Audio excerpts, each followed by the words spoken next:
Hi, everybody. This is Joe Illick. I'm the artistic director of Fort Worth Opera. Tonight is the inaugural program of our Fort Worth Opera Salon. And tonight I have a wonderful, distinguished panel of friends and guests, all of whom are very important in the opera world in different ways.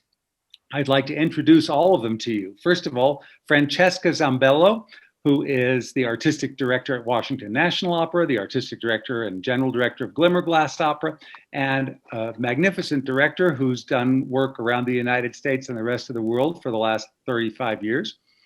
Missy Mazzoli, composer based in Brooklyn, also teacher and the composer of Proving Up, the composer of Breaking the Waves, the composer of Salt, the composer of Songs from the Uproar, and I believe there are some other works coming up that you can tell us about. I've read about them. Karen Slack, fantastic soprano who sings around the world, and also recently the artistic advisor to Portland Opera. So I'm eager to hear about that. Karen, I don't know as much as I'd like to about what that whole position means and how you're reshaping that. And Loren Meeker, who also is a director and the general director of Opera San Antonio. So we probably don't have enough time on this program to cover all the many things we could talk about. One thing that I noticed as I emailed all of you is that you're all interested in storytelling in different ways. So I think we'll start off just by talking a little bit about how the act of storytelling most appeals to you and how it connects with what you do, either when you're singing on an opera stage or directing on an opera stage or composing for the opera stage. Jessica, can I hand this over to you? Well, I mean, I think knowing all of these artists and having worked with all of them in many different guises, I know that they're all committed to, as we say, storytelling as a place to start. And that means whether it's how a character sounds or looks or acts or is. And I think that's one of the great things about us is that we each have very individual voices and that we represent them on stage in many different ways. So I'm honored to be with this group. I really respect everybody, and a lot of them are we're pretty good friends. So it's great that we're all pursuing that. But I think storytelling now has to take on a broader sense, a better context, really. It means, how do we tell stories in our time? And what does it mean in this time? And I don't just mean now in, the height of greatest change, certainly in my life, but I'd say, in the last 20 years and then in the next 20 years, how are we going to connect the world around us with the art form that each of us love very, very much and want to find our own ways to keep it thriving? It's not going to be what it was before, so we have to find the new stories. And how has your way of telling stories changed over the years? That's difficult. I mean, I think that for me, when I started out, I was definitely in a field by myself. I know this is going to air in Women's History Month. And so we're just leaving Black History Month and coming into Women's History Month. So I think it's so important. When I began, there were not role models. There were not other women directors. There were not women administrators. There were very, very few. And so I was figuring out, why are we doing all these operas about women that are being told by like Traviata and Salome? And I mean, just things that were so profoundly about women. So maybe there's other ways to view these stories. And that doesn't mean reinterpreting them, but that just means interpreting them perhaps from a perspective that comes from a different soul. And so I think that was my starting place. And of course, over doing this for 40 years, things change a lot. And I've realized the potency in the last decade and have pretty much committed myself to most stories somehow making some social connection in some way, whether small or large, or touching audiences in a way that makes them think. And that's, I think, one of the wonderful things about opera and music is that the content is so rich. And we can use our content to constantly be holding up a mirror to society, to having new voices like Missy. I'm obviously a composer of great importance in our time, and finding ways to speak and make people listen in a different way. Loren, I'm going to jump over to you. When you direct a show, do you find yourself as a woman interpreting things differently than the interpretations you might have seen growing up when male directors would tell us how Violetta felt or how Mimi felt? You know, I certainly always interpret it from my perspective at any given point in time. So even the way I directed, say, a Bohème 3 years ago would be different than how I would direct it now, based on my life experience and the artists and group who are creating a production with me. What Francesca says really resonates with me in the sense of using viewpoints and using who we are today to be able to tell stories that impact our community in the most positive way possible. I happen to not be a man interpreting this material. I happen to be me. So that will always be the viewpoint through which I work with my collaborators. And I think it's a real gift to be able to be an industry where collaboration and serving the community and looking at ways to tell stories that can have the biggest impact is at the core of what we do. So that will always be at the forefront of my work as a director, as a general director, and everything in between. And are there traditional works that you find resonate with today's public more than others? Yes and no. And I think, again, it depends a little bit on the time period and the specific community that you're serving. But I can certainly say that for me as an artist, there are pieces throughout my lifetime as a stage director that have resonated more or less with me based on where I am as a human in my growing process. And I think that's true even when you look at the traditional canon. That's why some pieces sort of resonate and go up and down the scale of popularity, is because what we're drawn to within our communities, we find different values in different pieces at different times.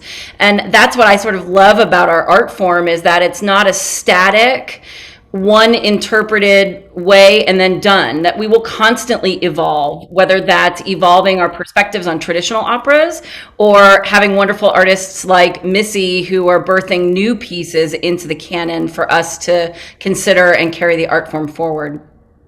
Talk to us, Missy. When you think about the next piece you want to write, are you thinking of a specific kind of story you want to find, or does it just grab you out of the blue? You know, I mean, it's different for every piece. I find myself gravitating towards some similar themes over the course of my career. I find that most of my operas center around a woman's story.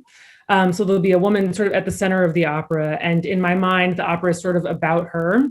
Whether that's in a really obvious way, as in Breaking the Waves, where you have this woman at the center of the story, or in a not so obvious way, like Proving Up, which, thank you, Francesca, commissioned originally by Washington National Opera. Very grateful. You know, and I think of that, you know, my favorite character in that opera is the mom, you know, and so this for me, the story really revolves around her. She's trying to maintain order through these obsessive domestic chores, even though really the power of decision-making in that family, you know, this is taking place in 1868 in a homestead. So the power of decision-making is held with the men in that family. So, you know, I'm always looking for something, I'm interested in stories about middle-aged women in impossible situations. I'm interested to see how they get out of them. My next opera, which is for Norwegian National Opera and Opera Philadelphia and Chicago Lyric Opera, is called The Listeners. And it's about a woman who finds herself, she's sort of a suburban soccer mom who finds herself entangled in a cult. And in the end, Jordan's story.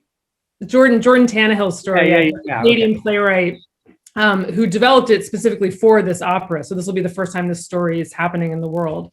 You know, but I was fascinated to see how this woman got herself out of this cult. And in the end, she actually ends up taking over the cult. And, you know, how does that how does that happen? So those stories are very interesting to me.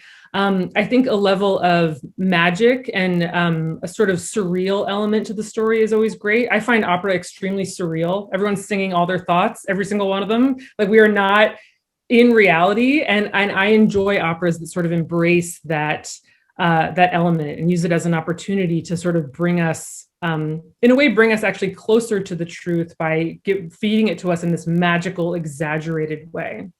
So, Karen, I want to ask you a question that might sound rhetorical, but it's not. You're the only one of us who actually gets out on the stage and makes all of this happen. What do you do when you have the words and the music and the story, and at the moment it's just dots on a page, to turn it into the fantastic performances that you give? What's that process for you personally?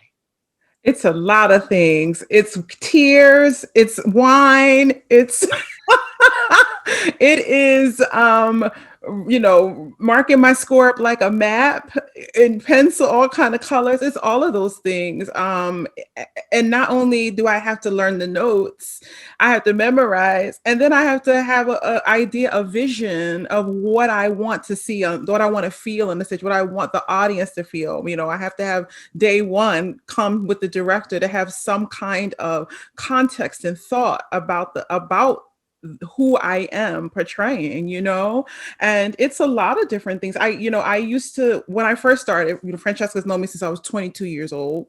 I'm 45 now. I have no problem with saying my age because I look good. So, like, You do look good. I used to just go music, music, music, music. And as I have developed and matured as an artist, I'm like, oh no, words, text, subtext, subject matter, everything that's going on around me, what happened before and what happens after, to me is the most important now. And so it's such a journey of lifting the black notes off the white page to make them breathe into the air, into the space. You ever get surprised and have one idea and then walk into a situation with other singers and a director and a conductor, and suddenly the character becomes something quite different from what you'd originally imagined? Yes. Yes. But I am a sponge and I'm very open, and I just go, okay, well, let me shift, let me pivot, let me try to figure out how I can navigate and negotiate my way into what I want to do and what the director wants. Yeah. That's a dance as well, right? You only learn that by doing, but discovering mid performance is a thing. Discovering mid run, discovering after you've done a role a lot, which I've done. Cheska's Porgy, Serena, now seven times, seven productions, 7 times, 8 times, I don't know, more than that, but you know what I mean. The production, she's very different than when I did it for the first time, and singing Aida or Trovatore, wherever it is, but finding out midway through that this person is not who you thought it was 5 times ago. It's very magical for me. Let's talk about audiences for a minute. Cheska, when you conceive your seasons for the future, do you think largely about the audience or largely about the vision that you want to put out there and hope that the audience can just get along and run with it?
spot, the earth where this story could have actually happened. Yeah. And many people in that audience, had not too distant relatives who were homesteaders or still had land in their family that was acquired as part of the Homestead Act. So every place had a very different kind of personal resonance. I want to say Missy gets Please. A+ on composer collaboration with companies. I've worked on probably 100 new operas in my career, ranging from 20 minutes to very, very long. And there's a handful of great composers and great collaborators. And I would put Missy in that. But I do think it's about that mixture of collaboration, but also coming from a personal place. Because I think for all of us, Karen, Loren, you, Joe, the composer, they're like, Karen used the word the map, they create the map and we interpret it, we read it, we try and move it to the next thing. So I just want to say, of course I can't talk about all the, terrible collaborations or people, where you've tried to reason with people. And that's the thing about operas, it's like we've all said the words, community, collaboration, ensemble, that's the weird, magical, and amazing thing about this art form. I'm sorry, I just had to jump in because that's great. I don't think Missy is really good at that. Yeah.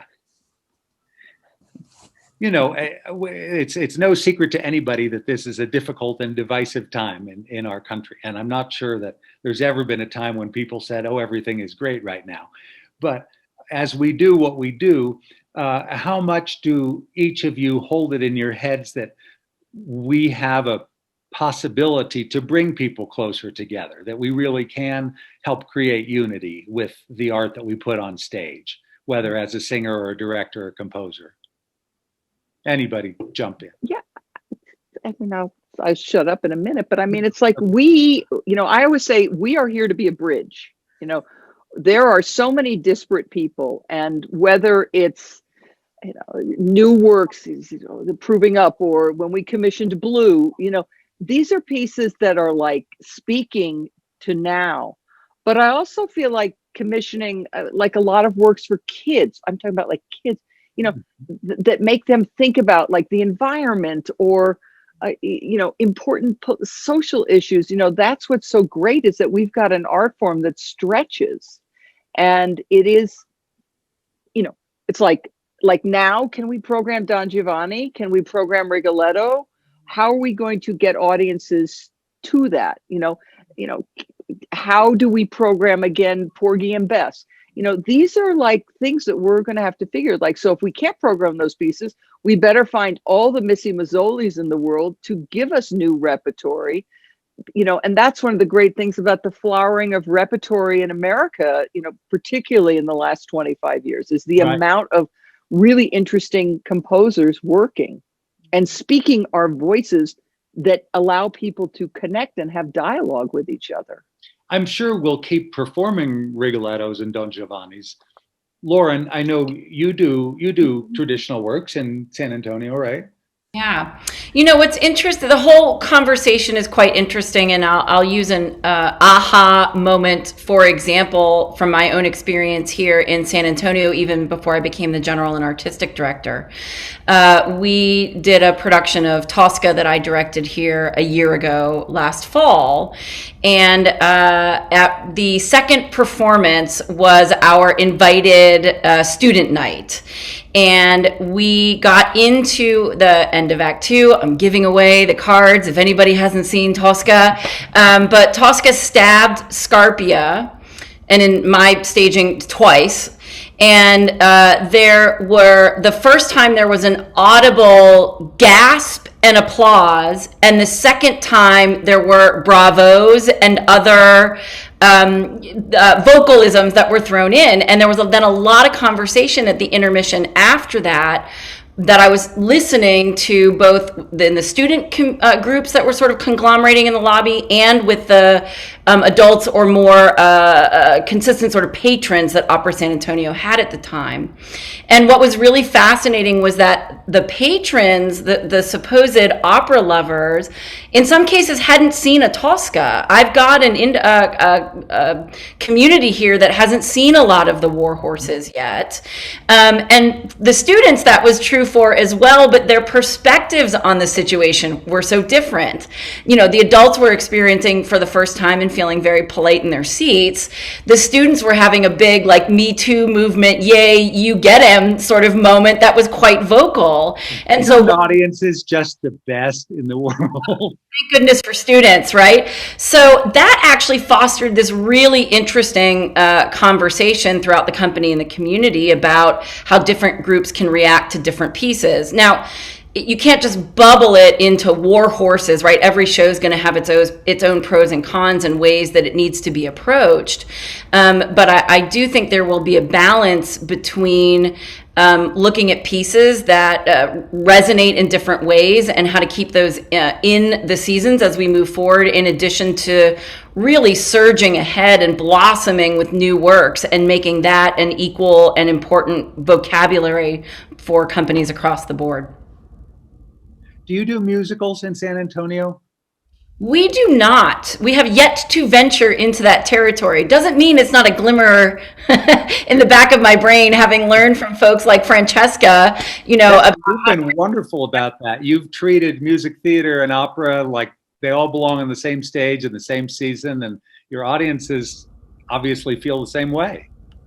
I think that, you know, musicals in some ways are America's first operas, the same way that, you know, jazz and blues and gospel have created our musical language. I mean, our musical language is now, finally, I feel like we have the freedom to express ourselves with an American voice that has culled so many of these different things. And I do think, look, of course, you know, when you program West Side Story, you definitely, with opera singers and dancers, you know, look, it's not like it does extremely well, but I'm pretty proud that things like Appomattox that I've programmed and Blue, you know, have really sold out in big opera houses, you know, and that's, you know, to me, when you've created audiences that are willing to see all of that's thrilling.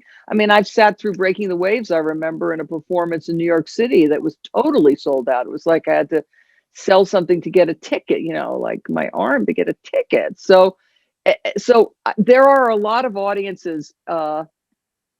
Again, you know, are they always in urban places? No, sometimes they're in places that you don't expect. And again, it goes back to that thing of, I was like that donor, you have to create your audience, create your community. Karen, you've sung Aida and all the traditional operatic roles, but I know you've also, shall we say, crossed over and done things in a much more popular vein. Do you feel there's any difference, or is it all just communicating?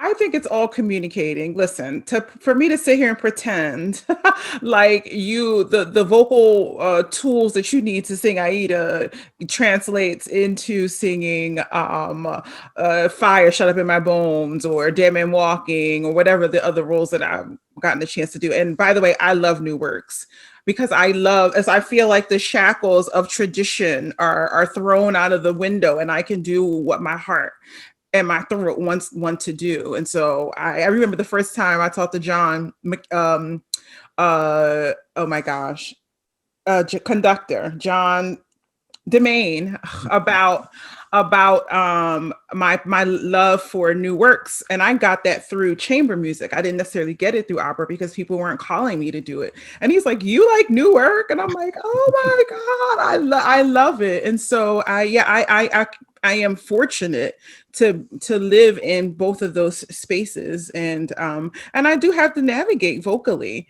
you know, a little bit. I have to shift because the same kind of vocal requirements for a big, say if I'm singing in Washington National Opera in that big space at the Kennedy Center where I'm having to produce a very large sound, you know, over the orchestra through the house is not always required in new American works. It's about something different, you know, which is amazing. As an artist, you get to color and shade and use different tools in your toolbox. And so I count it as a blessing. Can you color and shade the same way when you are in a 3,000 seat house having to sing over a giant orchestra? You can, you should. Do you always? No. You know, but it's a different, it is different. The pianissimo in a very exposed, you know, orchestra with a different thing is a very, you know, in a smaller space is a different pianissimo. I have to sing mezzo forte, but in the big theater, it sounds different, you know, and the coloring and all of the use, you know, manipulating the breath and all those technical things that you have to do. But, you know, and I sort of gotten away from thinking about singing as like mezzo forte, pianissimo, and all these, and sort of with color and shading and thought, emotion. That's what those things are. So when you take away all the technical things and start to shift your thinking as a storyteller, it just is it's a different world. It's a different world for me. The way I make music over the last 15 years, I'm different.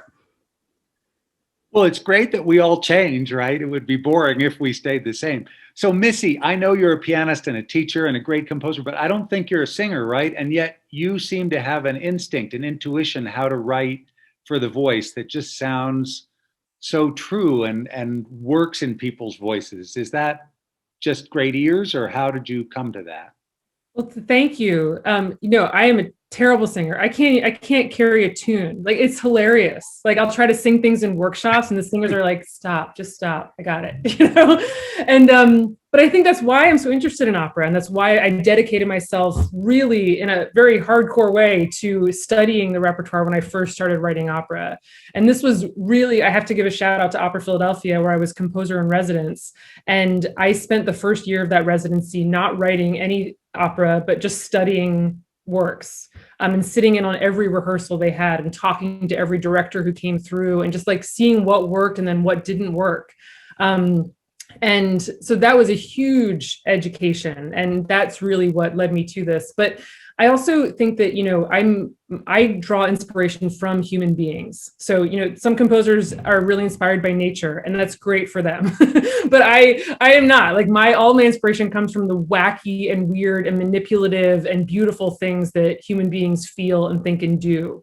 So, and there's always been sort of this narrative thread to my work and this storytelling, even in the purely instrumental works. So when I discovered opera for myself, it was like coming home. I was like, oh, this is what I'm supposed to do. And I remember a year into that residency with Philadelphia, I really had this, it was like a flash. I was talking to the director, Daniel Fish, and I was like, this is what I've been longing for, is like to talk to directors and to talk about the psychology behind the role. And I love all of that stuff so much. So it's been a great fit for me. And I think that it's a pleasure to like dedicate myself to working really hard on these operas. Can you remember what the first opera you ever heard was that just made all the lights go on and you just thought, oh my God, this is incredible? Well, so, you know, when I was 19, I saw my first opera. It was Wozzeck at the Met in 1999. And I bought a ticket but sat in the last row. Like, I didn't know how to do like rush tickets or anything. And I remember I could like touch the ceiling. Like, there's that row in the Met where you're so far up, you can actually touch the ceiling. And I was just like, this is amazing. Like, this is everything that I want in art. But I didn't think that opera for me was possible at that point. I was just like, this is too big. You know, I don't know even where to begin. You barely even learn, I think it's changing, but in conservatory at the time as a composer, you rarely learn a lot about how to write for the voice. And you certainly don't learn about how to start writing an opera. I think it's often just seen as something that's too massive to teach. So I just didn't see a path forward. And it really wasn't until Opera Philadelphia came along with their composer in residence program that I really felt that it was something I had to do. But yeah, Wozzeck all the way. So in your Luna program, are you working with those composers to be able to write well for the voice? Sorry, in my Luna Composition Lab? Yeah. Yeah, well, I mean, Luna Composition Lab, it's the program that I run for female, non-binary, and gender non-conforming composers in their teens. So they're very young. They're really at the beginning of their compositional journeys. And they are the ones who come to us and like, I want to write an opera. It's like I don't have to push them in that direction. And we always take them. We have a festival every year, and we take them for a backstage tour of the Met.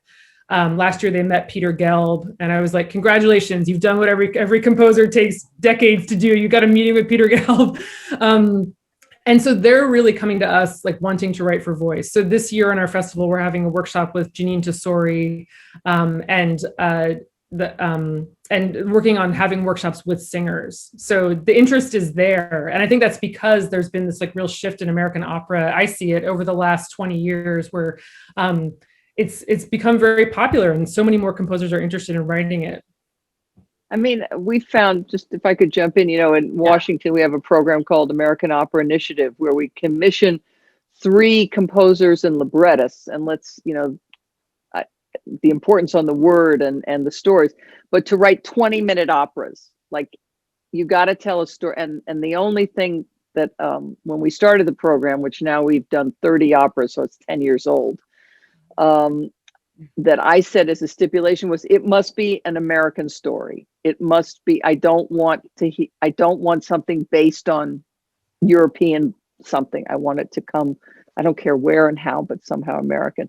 And I think giving people like, same thing, like you've got to write 20 minutes and tell a story and develop characters, because developing a character, through text and music, that's where that's where it all comes from, is knowing those people. And I was just sitting here looking at this group thinking it's so interesting because like Karen knows the character from this way, Loren and I know it this way, Missy this way, you Joe that way, it's so interesting. And then it's all does have to come like together. And I do think when you ask Karen about singing, I was like, in the end, I always think, oh my God, they're up there and I'm not. And it's like, how stressful is that? I'm sitting out here with a stomach ache, but it's more stress on them. But I do think the short pieces has proven so important, and so many of those composers have gone on to get commissions, and we're actually launching a new program that's in the same vein, but I can't talk about it yet. But I think that the opportunities to give people chances to write nuggets is really valuable, and with an orchestra and singers. Yeah, how great is that? Yeah. But Karen, I'm going to guess that even though it's incredible pressure, you love that moment when you walk out on the stage and it's all on you. Well, you know it because you've conducted me. So I just had the feeling you were. No, listen, it is a lot of pressure, and it is a lot of I always have to talk with myself before I walk out. Like, girl, you asked for this.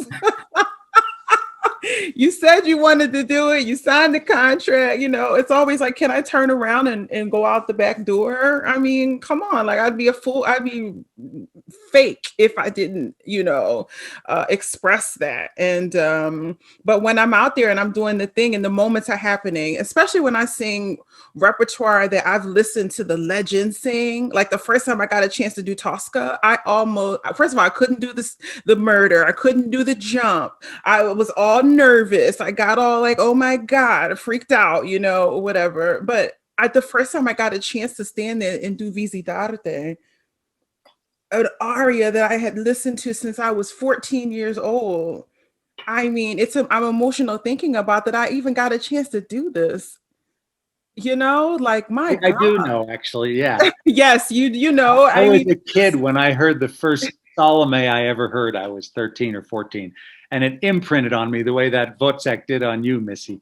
And then when I got to conduct it for the first time, it was just an incredible experience. And yeah. The first time I heard the triumphal scene and I was in rehearsal, the first time I got to do Aida, and I'm just weeping. I'm weeping because I remember being a kid in North Philly with the Leontine Price CD, blasting it, and then I get a chance to be that. That is, and to be me, a Black girl from North Philly. I mean, that's crazy. That's crazy. It's It's amazing. fantastic. But Yeah. that's one of the amazing things about opera, I think, is that when you look at the incredible diversity of people working in this field, and I don't just mean in America, I mean like so often working abroad, I always think, God, I'm in a rehearsal room and there are like 10 nationalities and really different, economic backgrounds, racial backgrounds, educational backgrounds, and we're all gathered around, the Bible, the score, and we're trying to figure it out together. That's one of the great things because we're not bound by language.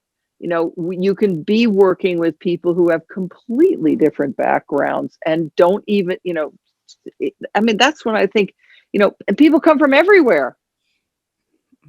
Mhm. That's one of the things I love so much is the sort of and it goes back to like, if we can build the bridges in the rehearsal room, we can build them outside. Mhm. Oh, amen. I hope that that's true. Well, singers Yeah. also are direct ambassadors, right? We are the face. We are Yeah. the first line of defense, as they say, in a way. And so many of us have experienced that bridge gap that, particularly when you were talking about artists of color, like we are what each other sees, and even to aspire to be that thing, right? But I hope that everyone who don't look like me see me and say, I can do it. I want to be there. I want to be in the audience to support her.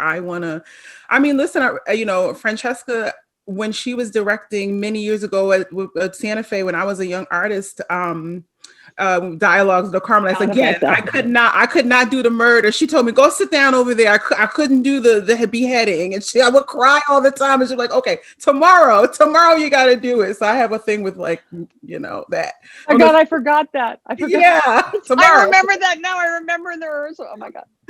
But I got to see Francesca as a leader, as someone. I'm like, I want to be like her someday. You know what I mean? Like, I was like, I didn't see it around me. And I'm like, I for very early on, I knew I wanted to be on the other side of the table. Like, I didn't want to teach voice, and I can do that. That's fine, whatever. I wanted to be a change maker. I wanted to have the microphone. I wanted to, make the decisions and do all of those things. So it's just, so representation to me is important beyond just like race in this business. It is, I want to be that thing. So talk about Portland for a minute. How are you being that thing with your artistic advisor position? Well, Sue Dixon called me on the phone. I never sung at Portland. I didn't know who Sue was, but she reached out to me and said, I see what you're doing. I hear that you're a leader, and your industry people respect you. And would you come and advise? And I'm like, what does that mean? I didn't even know, I wasn't even thinking. My mind wasn't thinking about that. And so when she told me she had been following me and through this COVID time, because in this situation now we've gone to panels and we've gone through all these discussions, and I have emerged as an influencer, as a leader, because of the platform that I built with Kiki Conversations, and I get to talk to artists and I get to also express myself. And so she saw me as a leader and gave me an opportunity to be on the other side, to be a part of the casting, to be a part of production choosing, and deciding what new works get commissioned or what we're going to do in the future. And she gifted me a wonderful opportunity, and to sing, and to to do all these things. And so, well, that was a win-win. They're lucky to have you. Well, we have a good time. Loren, do you plan, even with COVID going on, what will happen in the next season and the next 3 seasons? Oh, yeah, absolutely. And it's not that there aren't multiple contingency plans that go with even what my A, B, C, D, E, F, and G. basically, yes. I mean, there strategic plans around budgeting based on how COVID evolves, and then artistic plans around how COVID evolves as well. But it's been a goal of mine since I started here at Opera San Antonio to start encouraging the company and moving the needle forward on thinking more than one show out. And there's a balancing act, right, between how many seasons you really, when it's too many seasons out versus the right amount to be looking at and shifting the cards. But constantly evaluating what's happening in the world and in my community and how to tell the right kind of stories in each season is part of what we look at aggressively from year to year to really analyze and make sure we're headed in a healthy direction. Do people in the audience give you lots of feedback? You get phone calls, you get emails. We love this, we hated that. Oh, looking at Cheska reacting. Yes. Yep. I actually get my most direct feedback, and Francesca knows this, from my mother and father, who will march right up to me and give me very specific feedback. My father is always complimentary, and my mother gives it to me straight. And then I always make sure here at Opera San Antonio that I'm visible in the audience, pre, during, and post show. And people are no holds barred. They really are. I get a lot of feedback right away from a lot of different perspectives, and I value that. I mean, I have to know what my audience is thinking. It's about what Cheska's talking about, building a bridge. I have to learn how they're responding to pieces, for better or for worse, and use that to move my company forward in the future. Well, I'm just saying this because this question crosses my mind hundreds of times during an ordinary season. People have their reactions, and sometimes they really can't handle something. Yeah. And sometimes I find myself drawn to say to them, I really hear what you're saying. We're going to try to do this differently. And other times I find myself saying, try seeing this again and see if, now that you have a different way to think, you might see it in a different way. I mean, years ago, we did our first Dialogues of the Carmelites in Fort Worth, and more than half of the audience was gone before it was over. Wow. But a lot of them came back a second time to see if they liked it better. Now that blew my mind, because I think that it was because one of the nuns had gotten drunk, and there was an article in the Fort Worth paper that said "nun in the slammer," because she'd been at a party afterwards. And I think that made people get a lot more interested in the Dialogues of the Carmelites. So you never know what it's going to take to bring people into seats. But I know we all want not only to have people into seats, but to actually communicate with them and have them leave those seats feeling a little bit differently than they'd ever felt before, which is what I hear you saying you're trying to do down there. Yeah, I mean, there's not a piece of art, a piece of theater that I've encountered where there isn't some way to interpret or question the human nature and the themes of the piece as they affect us. I mean, that's how I look at pieces as a director. It's my direct response to telling the story and to bringing characters to life. Rare for me is a piece where I just go, oh, that's, fluff and wasn't that lovely. I think there are always kernels and nuggets of things that we learn when we go and have that magical experience of sitting in the theater together, watching artists on stage and in the pit create something that washes over us, and we have that bond from audience to artist that's invaluable for how we interpret who we are as humans, and that carries out into the rest of our lives and our communities. That I think is the power of art, really. So does anybody in our last minutes want to tell us what you're hoping to see in the next couple of years, besides us being all able to get back into theaters, as far as a direction for opera in this country? I'll jump in just real quick. I'm hoping to see more women in positions of power and influence. So I'm just so inspired by the three of you here, not just amazing artists, but also taking on that role as, someone who has control over what we're seeing on the stage, and who's I imagine like opening that up. just from my own experience, like all my early commissions came from women in positions of power. So it was Cheska, Beth Morrison, and those were really the two who gave me my first 2 opera commissions. And so I just think there's an inevitable opening up when you have more diversity in places of power. Yes, yes. I think it's a complex thing, and I think that all of us on this panel would totally agree. What we want to see in the next decade is true equality in the profession. Gender, race, in the power positions, and sometimes that means how do we pull along the financial sector that accompanies it. I mean, there's no question. We know that, opera suffers from systemic racism. It suffers from, sexual discrimination. That is the nature of it. But it also has this incredible unleashing power. And so for us, I know we're all change makers and working on it, it's going to be how do we put those systems in place, not just like now, like, oh, that was great, but it's an investment in the future. Like, it doesn't mean just, I get really frustrated with some colleagues who say, oh, well, we did that opera and, we had a female conductor, or we had, a really diverse cast. And I'm like, yeah, but like, you're supposed to do it all the time. It's not supposed to be like a special event. That is like how you're supposed to plan for 3 years, 5 years out. And you're supposed to mentor the people. You're supposed to put them in your young artist program. You're supposed to put them in your, like the ASM position. That's what it's about. And so that also means that you find, now really being brutal, it's like you have to find the money to support those systems.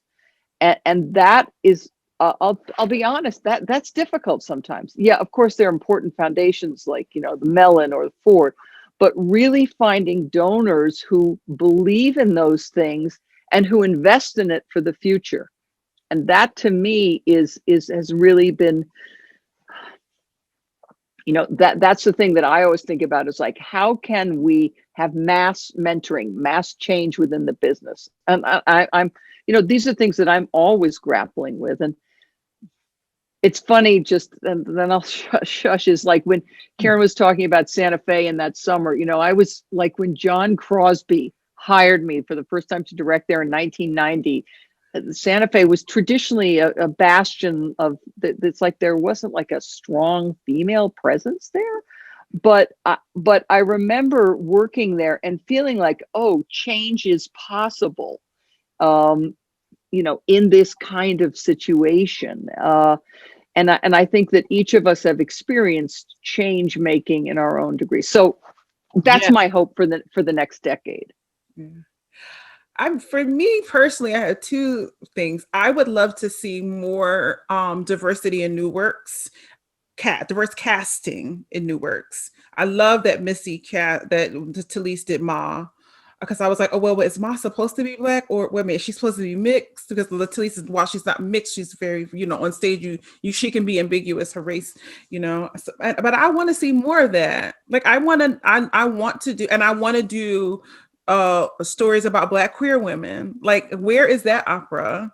I got 2 ideas, but where is that opera? I'm like, where does that represent that presence in new works? So that's important to me, but definitely diversity in new works without that being the issue. Like, oh, this has to be a Black character or a Latin character or Asian. Like, I would love to see more of that. And I think that audiences want to see more of that in the stories.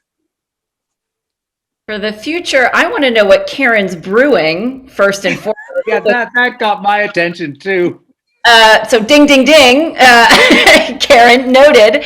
But I would certainly echo the sentiments of all of my colleagues, which is just really thinking outside the box on how to push the industry forward, how to look at that in terms of equality, as Francesca has so brilliantly stated, and also look at that in terms of balancing new works and traditional works, and really being able to carve a new future, because we are in a time where we're all having, as artists or administrators, to sit down and reevaluate what it means to be really carrying this precious gift of opera forward. And maybe the revolution that we're in now will give us all impetus for excitement and change in order to do that. I know we all hope that opera leads the world and changes the world. I think in a large way, what we're talking about is reflecting the world. And as long as we live in a world of systemic racism and lack of equality, opera is going to have that too. But one thing we haven't talked much about is education. And I know all of our companies have education programs, and kids are really the changers. The more that kids get out and see things that make them think differently about the world they're living in, the more we all have hope that in 25 or 50 years or whatever, this will all have happened, and people will look back on 2021 and say, wow, those people were really just so confused then. We hope that. Anyway, you're all so marvelous. I really appreciate every single one of you being here. And I hope everybody stays well and happy and sane, and that we just all keep going on doing our part in the opera world. And I hope that some of us will get to connect even in person in the near future. Yeah, this is so great. Well, thank you for the conversation, Joe, and thank you. I couldn't have arranged a better dinner party than with you all. I mean, except the one where we'd actually be together. Right. I know. I have a 12-year-old. Like, I promised meatballs tonight, so it's like tonight is like Italian pasta night. So I wish everybody was coming over for dinner. Well, take a rain check, though. Yeah, we'll take that rain check. Yeah, this was wonderful. So nice to be with you all. Really delightful. Thank you, Joe, for having all of us. Thank you so much. Thank and you, great everybody. to see all of you. Likewise. Ciao. Okay, see you soon. Have a lovely evening, everyone. Thanks for joining us for Fort Worth Opera Salon. If you like what you heard and you want more, please consider making a donation to support Fort Worth Opera and all the work we do to bring opera to North Texas and directly to you through our new digital initiatives, like this podcast.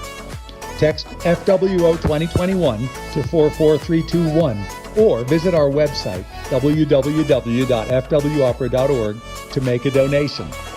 If you'd like to send us a message with topics you'd like to hear more about or questions for our guests, please email salon@fwopera.org, and be sure to follow us on social media at Fort Worth Opera to find out about the next episode of Fort Worth Opera Salon. See y'all later.